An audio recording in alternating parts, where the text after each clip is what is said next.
Bismillahirrahmanirrahim. Mengkhabarkan, menginformasikan bahwa umatnya, jadi kalau umatnya ini ya termasuk kita semua, kita masuk bagian daripada umatnya.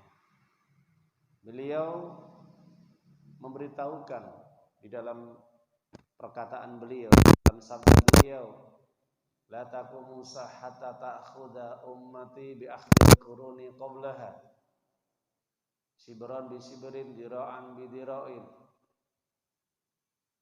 bahwa tidak akan terjadi hari kiamat sampai umatku, kata Nabi, itu mereka mengikuti, meneladani, mencontoh kurun generasi yang sebelumnya, generasi umat sebelumnya. Artinya kalau kita lihat berartinya generasi sebelum Nabi Shallallahu Alaihi Wasallam diutus menjadi Rasul untuk menyampaikan risalah Islam, Al-Quran dan Sunnah.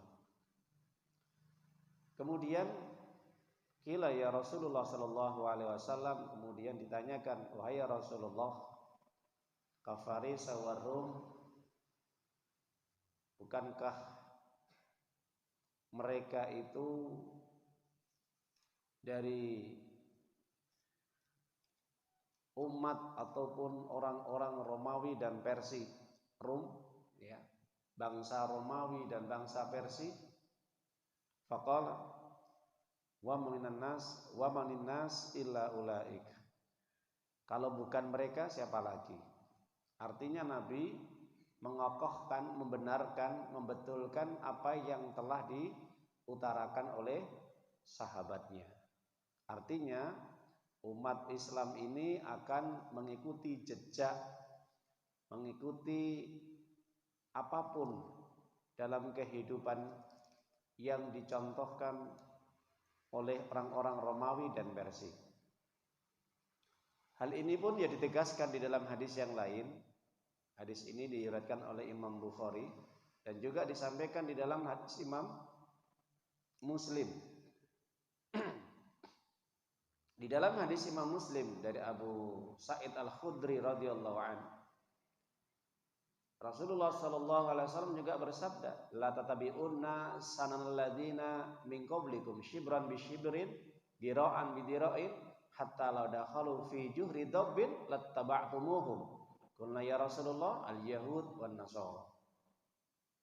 Jadi ketika Nabi pun menjelaskan dalam versi yang lain bahwa kalian akan betul-betul benar-benar mengikuti sunan. Sunan itu jamak dari sunnatun, kebiasaan, tradisi, pakulinan.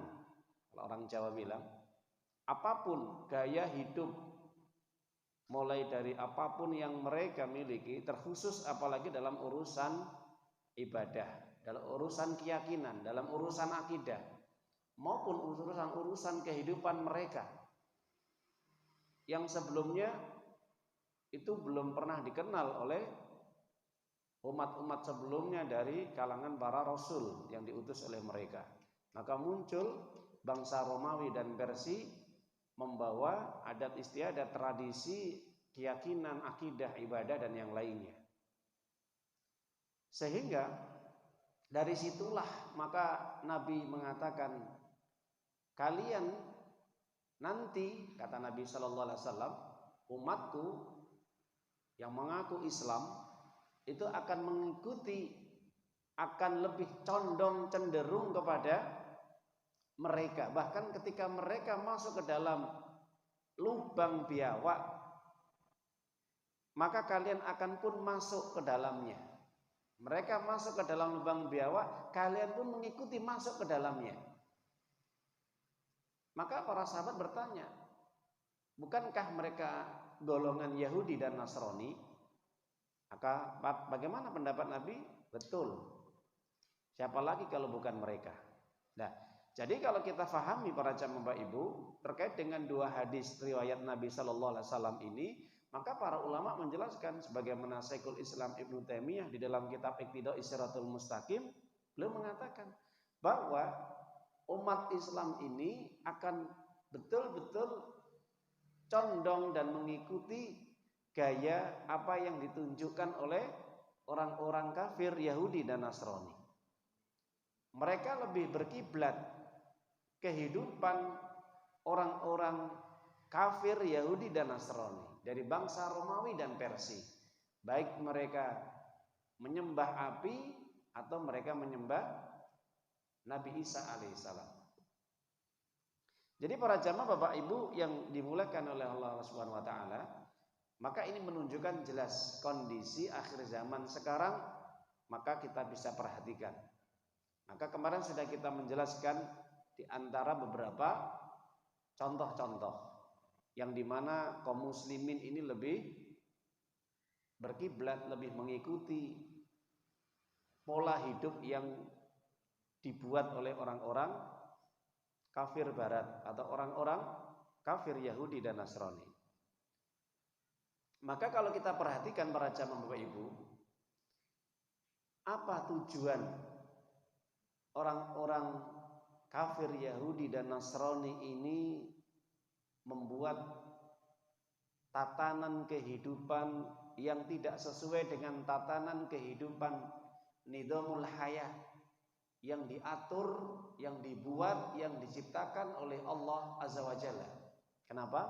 Karena pada dasarnya orang-orang kafir Yahudi ini sudah melenceng dan keluar dari fitrah, dari syariat yang dibawa oleh para rasul mereka, entah itu Nabi Musa alaihissalam di dalam kitab Taurat, ataupun Nabi Daud di dalam kitab Zabur, ataupun Nabi Isa di dalam kitab Injil. Maka kalau kita fahami para jamaah Bapak Ibu, jelas sekali. Berkaitan dengan ini, maka mereka tujuannya adalah untuk merubah tatanan yang dibuat oleh Allah, agar manusia menjadi manusia yang betul-betul baik, manusia yang betul-betul mengikuti bimbingan dan juga mengikuti tuntunan yang dibawa oleh Rasul mereka. Maka orang-orang kafir Yahudi Nasrani ini enggak mau. Mereka ingin diatur, dibimbing oleh syariat yang dibawa oleh nabi-nabi mereka yang diutus oleh Allah. Maka oleh sebab itulah di sini kita pahami orang-orang kafir Yahudi Nasrani dari bangsa Romawi atau Persia, maka mereka ingin merusak tatanan yang baik itu, yaitu tatanan Islam, tatanan Allah dalam bagaimana mengatur kehidupan di muka bumi ini. Maka dari situlah mereka membuat tatanan yang baru yang jelas ini melenceng dari syariat. Maka ini diabadikan oleh Allah di banyak ayat. Contohnya kalau kita perhatikan, kalau kita membuka di dalam surat Ali Imran, surat yang ketiga, ayat yang ke-100.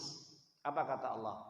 Ya ayyuhalladzina amanu in tuti'u fariqam minal ladzina utul kitaba yaruddukum ba'da imanikum kafirin. Hai orang-orang yang beriman. Ini merupakan peringatan dari Allah Subhanahu wa taala kepada orang-orang beriman. Hai orang-orang yang beriman. Apabila kalian mengikuti sebagian orang-orang yang diberi kitab dari golongan Yahudi dan Nasrani yang mereka berusaha untuk merusak, merubah, mengganti tatanan kehidupan yang dibuat oleh Allah di dalam syariatnya, di dalam kitab para rasul mereka, di dalam kitab Taurat, Zabur, Injil. Maka mereka berusaha untuk menjadikan tatanan yang lurus, yang benar sesuai dengan syariat Allah itu menjadi rusak, menjadi melenceng, menjadi kabur. Maka mereka berusaha untuk yaruddukum ba'da imanikum kafirin. Tujuannya apa? Supaya kalian itu keluar dari agama Islam, supaya kalian kembali kepada jahiliyah, kehidupan yang jahil, kehidupan yang rusak, sehingga jauh dari bimbingan Allah, tuntunan syariat. Akhirnya kalian menjadi orang yang apa? Kafir, kufur kepada Allah. Kekafiran di sini maksudnya apa? Kalian sudah tidak menginginkan iman kalian, akidah kalian, ibadah kalian sesuai dengan aturan Allah. Tapi kalian mengikuti akidah, iman, kehidupan orang-orang kafir Yahudi dan Nasrani. Jadi para jamaah Bapak Ibu yang dimuliakan oleh Allah, ini kondisi di akhir zaman yang dimana banyak ayat yang menjelaskan dan hadis-hadis Nabi ini memberikan briefing, perhatian, sekaligus sebagai peringatan agar waspada, hati-hati, jangan sampai umat Islam, kita semua para jamaah Bapak Ibu ini terjerumus ke dalam lubang biawak tadi yang dibuat oleh orang-orang bangsa Romawi dan Persia atau perangkap-perangkap yang dibuat oleh orang-orang kafir Yahudi Nasrani. Kalau kita kerennya adalah orang-orang kafir Barat. Jadi para jamaah Bapak Ibu yang dimuliakan oleh Allah, maka jelas di dalam ayat ini mereka berusaha untuk mengembalikan kalian dari tatanan yang lurus yang benar sesuai dengan tatanan Allah, bimbingan Allah, syariat Allah dan Rasulnya menjadi bimbingan tatanan orang-orang kafir Yahudi Barat yang mereka berusaha untuk memporak-porandakan dan merusak. Coba kita lihat Bapak Ibu ya. Islam ini diberi amanah oleh Allah menguasai dunia, menciptakan kedamaian, kebahagiaan, keadilan, kemakmuran, dan kebenaran, kebaikan bagi manusia. Itu diberi amanah oleh Allah untuk menata kehidupan dunia ini selama berapa? Kurang lebih 1300 tahun. 1300 tahun, 13 abad. Mulai dari 4 khalifah. Artinya kita sendirikan Nabi sallallahu alaihi wasallam. Mulai kepemimpinan khilafah ar-rasyidah. Ya, pemimpin yang mendapat petunjuk. Al-Mahmudah, pemimpin yang dimuliakan oleh Allah, 4 khalifah. Mulai dari Abu Bakar Asy-Syiddiq, Umar bin Khattab radhiyallahu an, Utsman bin Affan radhiyallahu an, dan Ali bin Abi Thalib radhiyallahu an, kemudian diteruskan dari kerajaan-kerajaan Islam. Mulai dari Muawiyah, Umayyah, Abbasiyah, kemudian yang terakhir adalah Utsmani. 13 abad umat Islam ini diberi amanah oleh Allah mengatur tatanan kehidupan ini sesuai dengan syariat, bimbingan, aturan yang Allah buat. Itu Islam. 13 abad, 1300 tahun. Bayangkan, ini enggak sebentar para jamaah. Kehidupan yang luar biasa, Masya Allah, tertata dengan baik. Jadi manusia dialihkan. Yang sebelumnya manusia itu menyembah makhluknya Allah apa saja, menyembah jin, menyembah dewa, menyembah raja, menyembah penguasa, menyembah pohon, menyembah benda-benda yang dikeramatkan, menyembah api. Ini dialihkan, dipalingkan manusia menyembah satu Rabb, satu Tuhan, satu ilah, yaitu Allah Subhanahu wa taala. La ilaha illallah.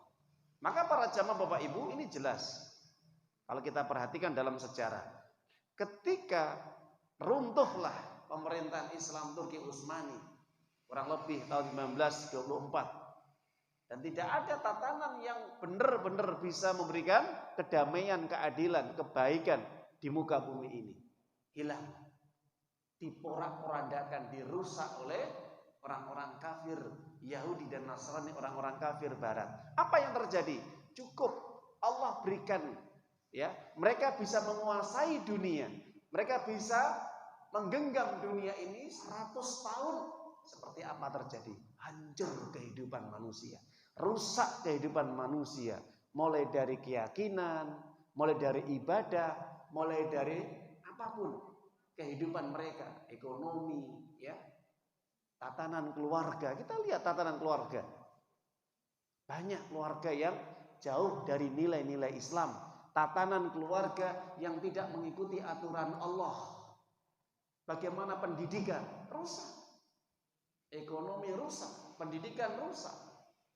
Kesehatan rusak. Kenapa? Karena mereka menguasai. Mereka menguasai.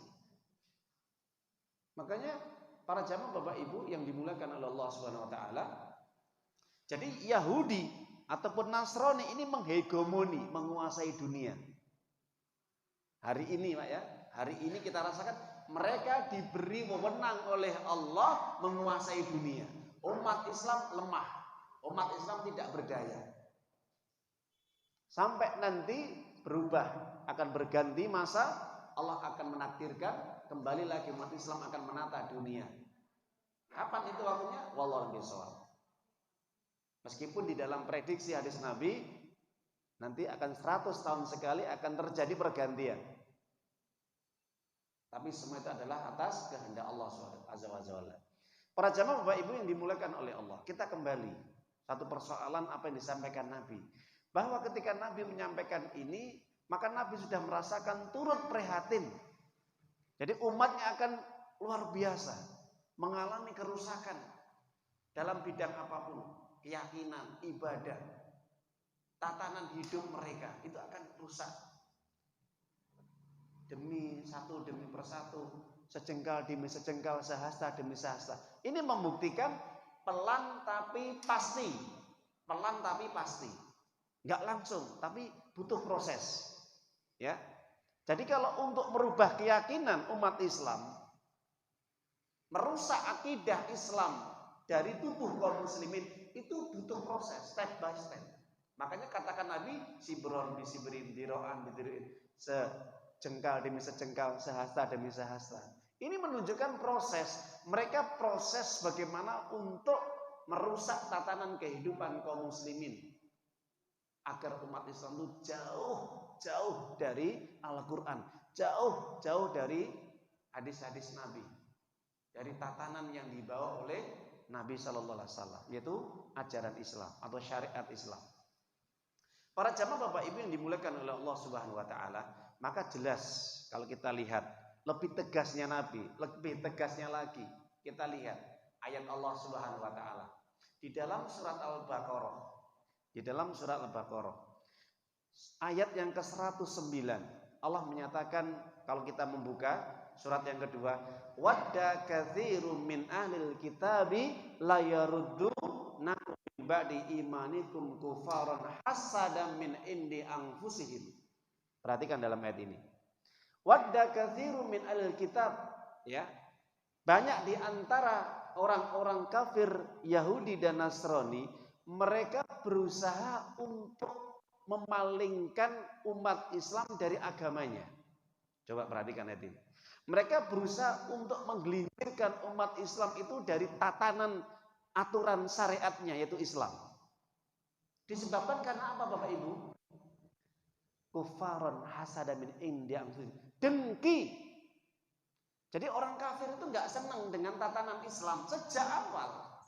Sejak kehadiran Nabi Muhammad Sallallahu Alaihi Wasallam itu menata dunia menjadi pemimpin bagi seluruh manusia, merubah kehidupan manusia yang jahiliyah jelek, buruk, rusak jadi baik. Itu mereka nggak seneng gitu loh. Mereka nggak seneng. Kenapa? Karena hasad, dengki. Kalau bahasa dari orang Jawa itu, lek meresani wong apik kuwi nggak demen. Dadi priye ampe carane wong iki dadi elek ngoten lho. Susah. Pelan tapi pasti. Itulah para jamaah Bapak Ibu. Oke? Nah, makanya di dalam ayat ini maka jelas supaya umat Islam ini menjadi kafir kembali. Apa kafir itu? Mengkufurkan Allah, mengkhianati Allah, durhaka kepada Allah, berpaling dari agama Allah. Itu yang dimaksud oleh para ulama kufar. Sehingga mereka itu berpaling dari syariat, dari Al-Quran, dari wahyunya Allah yang penuh cahaya ini. Jadi bagaimana? Diredupkan, dimatikan cahaya Allah itu. Makanya Allah tegaskan di dalam surat lagi. Apa? Yaitu di dalam surat As-Saff. Di dalam surat As-Saff Allah menyatakan ayat yang ke-8, yuriduna itfi'u nurallahi bi afwahihim, gitu. Walau apa? Yuriduna itfi'u nurallahi bi afwahihim. Mereka berusaha untuk mematikan, memadamkan cahaya Allah. Tapi Allah akan terus menjaga cahayanya. Allah akan menjaga dinnya, agamanya.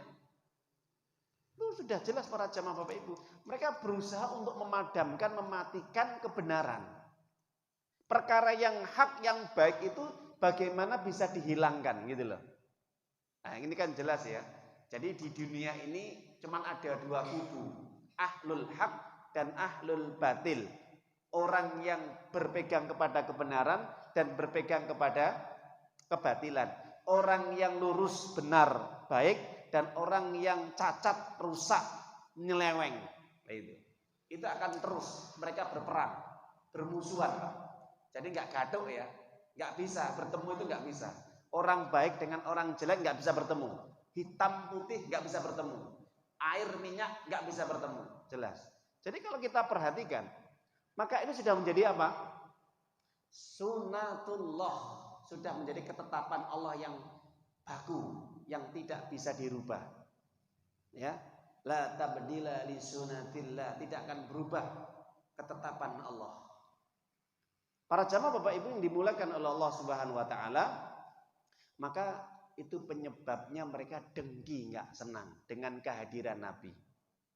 Makanya kan orang-orang Yahudi Bani Quraidah itu diusir dari kota Madinah, dan juga Bani Koneko, Bani Nazir dan yang lainnya itu diusir dari Madinah. Kenapa? Karena pada dasarnya orang-orang kafir Yahudi itu mereka lebih benci kepada Nabi, lebih benci kepada Nabi daripada kepada orang selain Islam. Dan juga kaum muslimin itu terus panjang zaman. Jadi yang mengontrol dunia sekarang siapa Bapak Ibu? Orang kafir Yahudi. Makanya mereka orang yang kaum yang dilaknat, yang dimurkai. Itu. Meskipun juga orang Nasrani disesatkan oleh Allah, waladolin ya. Kalau kita jelaskan kemarin di dalam surat Al-Fatihah. Kalau kita membaca Al-Quran surah Al-Fatihah surat yang pertama, ghairil maghdubi alaihim, maghdubi alaihim, mereka yang dimurkai oleh Allah siapa? Yahudi. Yahudi kenapa dimurkai? Karena kaum yang cerdas, pinter, intelektualnya tinggi, smart, ya. Tapi kepintaran, kecerdasan mereka itu digunakan untuk membuat kerusakan. Nah, itu orang Yahudi Pak Bu ya. Jadi tujuannya Yahudi itu membuat apa? Kerusakan tatanan kehidupan manusia. Bikin apapun teknologi canggih yang hari ini kita rasakan ya, itu tujuan untuk dirusak. Contohnya nggak usah jauh-jauh, adanya smartphone, adanya gadget, adanya HP yang kita setiap hari kita bawa. Ini buatan mereka. Ini buatan mereka. Made by Yahudi, made by kufar barat, ya. Dan juga yang semisalnya, entah itu Cina atau yang lain. Pada dasarnya sama, non muslim, orang-orang kafir. Lah, tujuannya apa? Lebih memberikan madorot daripada manfaat. Mungkin betul Mbak Bu. Jadi kalau ditimbang gadget ini yang kita setiap hari kita bawa, itu lebih banyak menimbulkan madorot daripada manfaat. Ingin menciptakan kerusakan daripada perbaikan. Kecuali mereka yang dirahmati oleh Allah. Kecuali mereka yang dijaga oleh Allah. Ketika memfungsikan, memanfaatkan menggunakan gadget ini. Meskipun di satu sisi tergantung orangnya. Tapi pada saat mereka jelas lebih mudah. Bagaimana mereka itu menebarkan ya segala konten-konten video, tulisan apapun yang di situ mengarah kepada kerusakan apa? Akidah, kerusakan akhlak, kerusakan moral. Jelas itu. Ya, video-video yang tidak pantas untuk dilihat. Game-game yang tidak pantas untuk dimainkan. Dan juga tubuh-tubuh manusia dari para wanita-wanita yang tidak perlu disebarkan oleh mereka. Makanya para jamaah Bapak ini luar biasa fitnahnya. Makanya hari ini kalau tidak punya benteng iman yang kuat, ya kita rasakan ya. Kalau nggak punya benteng iman yang kuat, maka yang terjadi apa? Sangat mudah sekali larut, hanyut. Jangankan yang anak-anak ini, ya anak-anak kita. Yang tua-tua pun bisa hanyut, bisa rusak. Bisa menimbulkan kerusakan dalam rumah tangga. Ini kadang penyebabnya apa? gadget, HP. Ingin apa Bu, Pak? Iya. Bukan ini menyerang sasarannya para pemuda-pemudi saja. Ini orang-orang yang jompo, yang tua pun bisa rusak. Kenapa? Karena konten-konten siaran-siaran ataupun bentuk-bentuk apapun yang disajikan di dalam gadget HP ini luar biasa. Ya para jamaah Bapak Ibu, kalau kita lihat contohnya, apapun bentuknya. Makanya kalau kita kembali kepada aturan syariat Allah dan Rasul, jelas informasinya jelas. Contohnya, satu persatu akan kita jelaskan. Mulai dari keyakinan ya, akidah. Bagaimana orang-orang Yahudi dan Nasrani membuat akidah yang rusak? Apa akidah rusak? Itu keyakinannya rusak. Mereka menjadikan kuburan-kuburan para nabi mereka sebagai tempat ibadah atau masjid. Maka dijelaskan di dalam hadis Imam Bukhari dari Jabir bin Abdullah radhiyallahu anhu, Rasulullah mengatakan, la'anallah ayyahud wan nasara ittakhadhu qubur anbiya'in masjidan. Allah melaknat kaum Yahudi dan Nasrani. Mereka menjadikan tempat kuburan-kuburan para nabi mereka sebagai apa? Masjid, tempat ibadah. Tempat ibadah. Mereka mengkultuskan, mengagungkan kuburan-kuburan nabi mereka sebagai tempat ibadah. Mereka ibadah di masjid, di kuburan. Nah, jadi kalau kita kembali kepada keyakinan maka jelas. Dengan cara apa? Mereka betul-betul mengagung-agungkan kuburan-kuburan para nabi mereka itu tidak selayaknya. Mulai dari bangunan kuburannya, ya, mulai dibentuk, ya, bagaimana bentuk kuburan yang hampir mirip seperti masjid, cara ritual mereka tawaf mengelilingi kuburan, membuat ritual-ritual apa saja yang mereka buat seperti akra, ya, penyembelihan hewan korban di kuburan dan masih banyak lagi. Nah, jadi kalau kita perhatikan para jamaah Bapak Ibu, ini jelas apa yang dibuat sumbernya dari orang Yahudi dan Nasrani mungkin kita rasakan hari ini atau mungkin sejak Nabi aja atau mungkin setelah Nabi wafat. Itu jelas Nabi sudah mewanti-wanti kuburan itu dijadikan tempat ibadah, bahkan lebih sakral, lebih suci daripada masjid. Jadi ada orang itu mereka lebih senang, ya, suka untuk ziarah ke kuburan daripada ziarah ke masjid, datang ke kuburan daripada datang ke masjid. Sampai seperti itu. Coba kalau datang ke kuburan mereka luar biasa berbondong-bondong.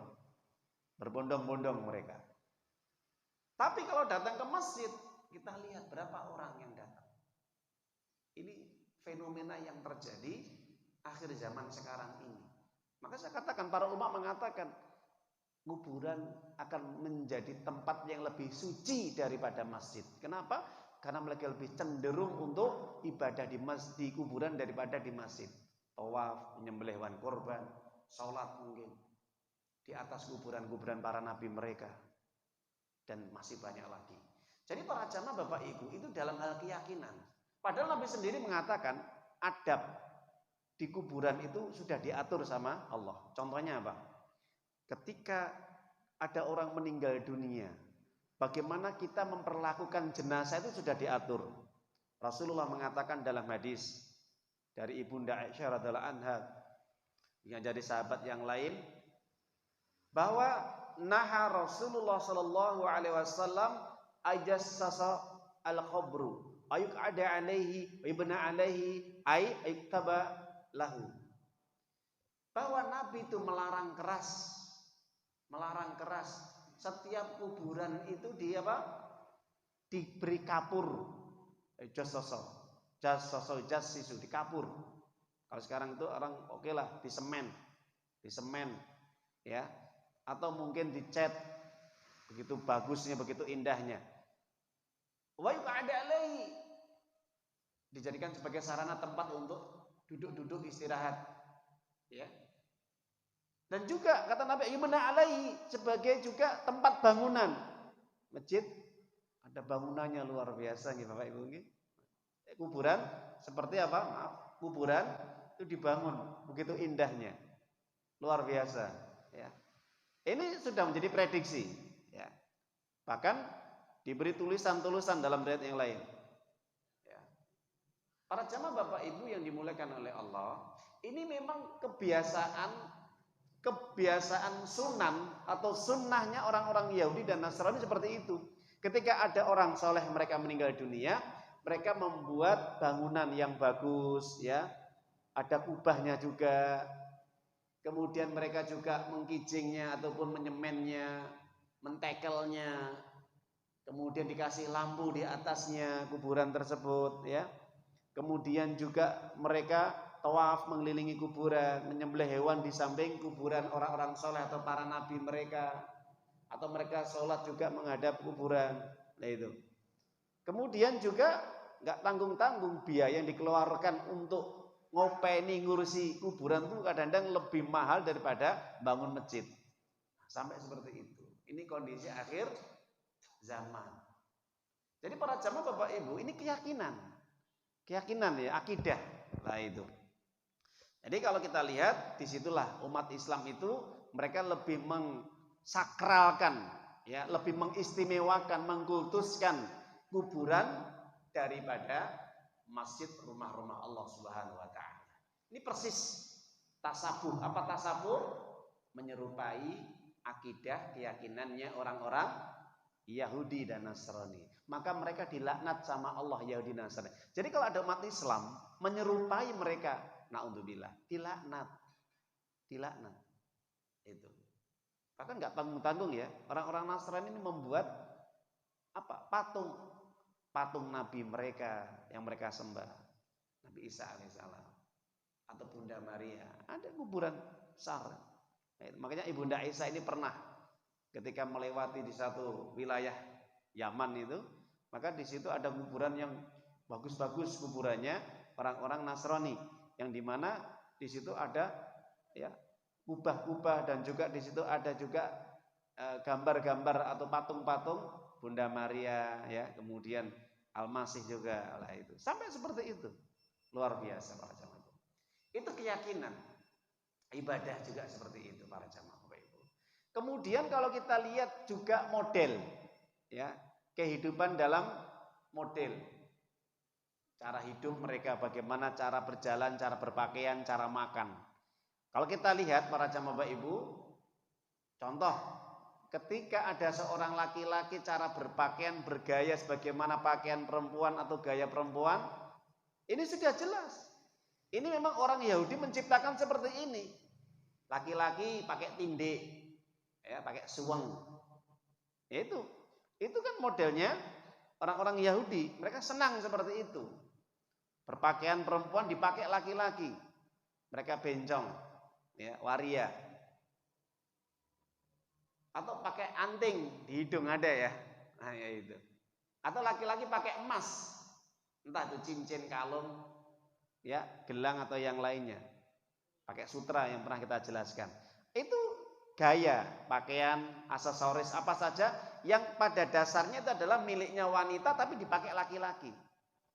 Perempuan ya gitu, nggak kalah juga dengan model laki-laki. Perempuan dengan memotong rambutnya ala gaya laki-laki, pendek betul, cepak, ya. Berpakaian, pakainya laki-laki dipakai, sehingga sampai tampak auratnya, mulai rambut sampai kaki, mata kaki itu tampak, kelihatan. Nah ini, bahkan pusarnya juga kelihatan, lehernya kelihatan, naudzubillah ya. Nah itu. Jadi para jamaah Bapak Ibu, ini pakaiannya laki-laki dipakai wanita atau menyerupai pakaiannya laki-laki. Ya. Jadi kalau sudah seperti ini apa yang terjadi? Laki-laki dengan suara yang keras, ya, besar, ya, cara bicara dan sebagainya. Sebaliknya laki-laki berbicara lemah lembut, gemulai. Nah, bagaimana suaranya wanita?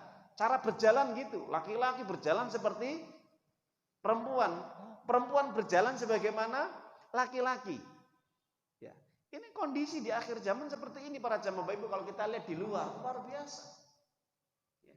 Makanya benar kata Nabi Shallallahu Alaihi Wasallam, dijelaskan dalam hadis riwayat dari sahabat Abdullah bin Abbas radhiallahu an. Rasulullah mengatakan apa? Ibnu Abbas mengatakan, laknatu Rasulullah Shallallahu Alaihi Wasallam al mutasabbihina minan nisa birijal wal mutasabbihati minar rijal binisa.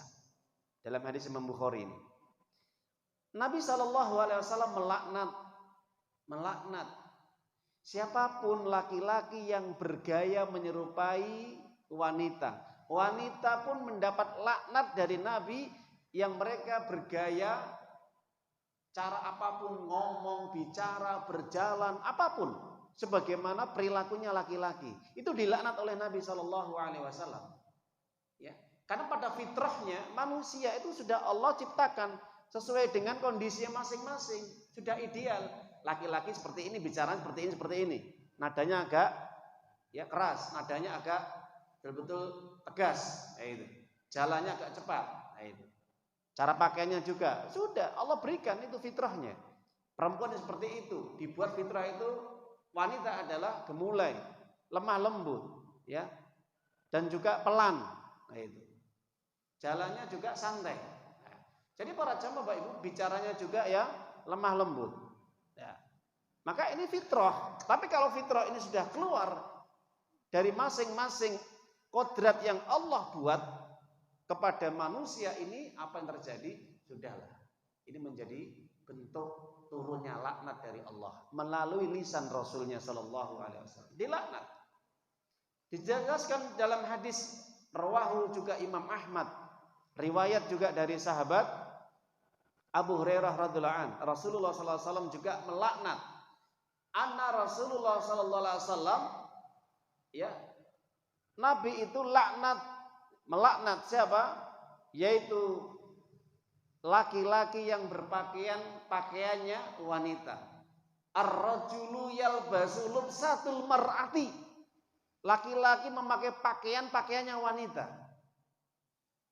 Wal mar'atu talbasu lubsatul rijal, dan juga perempuan memakai pakaian laki-laki. Ya. Memakai pakaiannya laki-laki. Nah, itu. Jadi secara fitrah kalau ada laki-laki pakai pakaian perempuan atau perempuan pakai pakaian laki-laki, ya sudah. Maka jelas dia akan mendapatkan laknat dari Allah dan Rasulnya. Alhamdulillah. Jadi para jamaah Bapak Ibu, ini merupakan bagian daripada apa?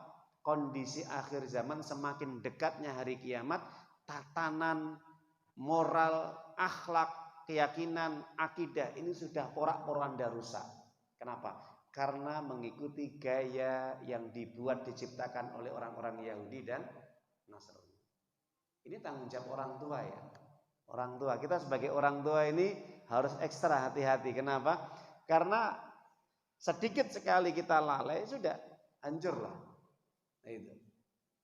Makanya para jamaah Bapak Ibu, kalau kita perhatikan juga dari perbuatan-perbuatan maksiat itu terjadi yang luar biasa. Mereka sudah nggak malu-malu lagi melakukan perbuatan maksiat di pinggir jalan. Nah, itu.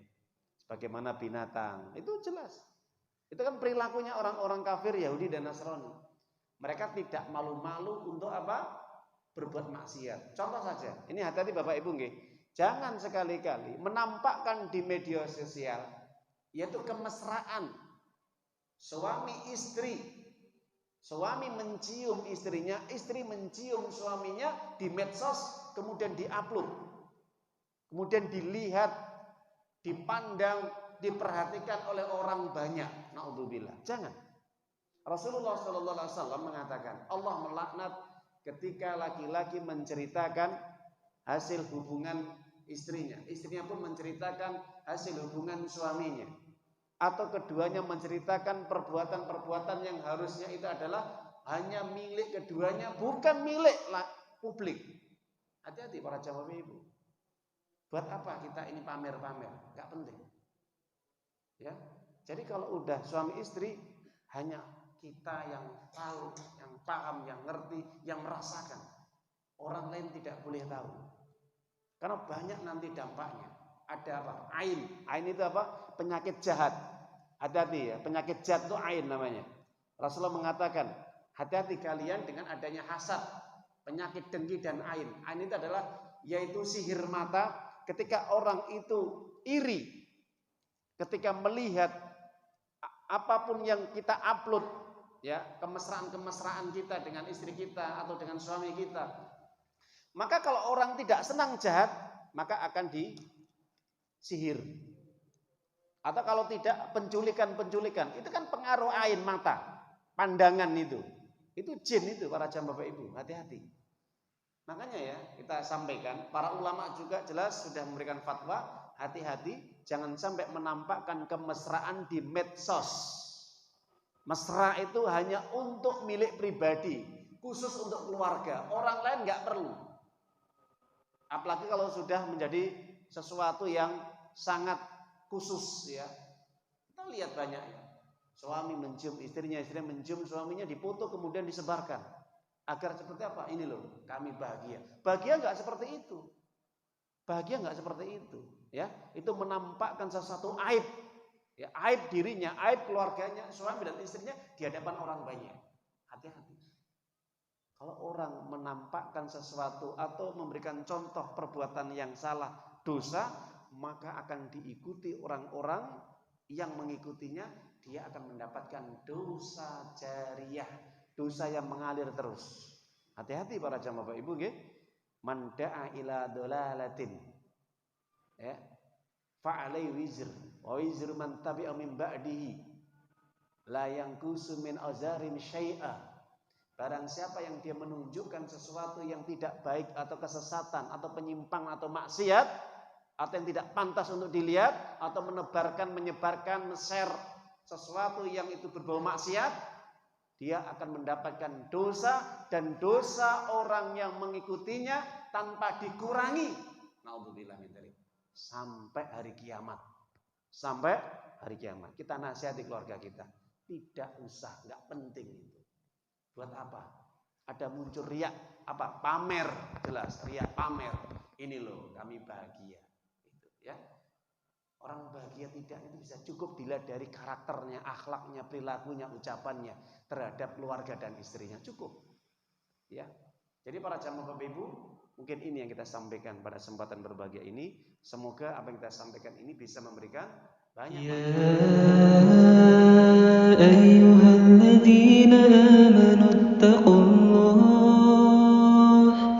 ittaqullaha haqqa tuqatih wa la tamutunna illa wa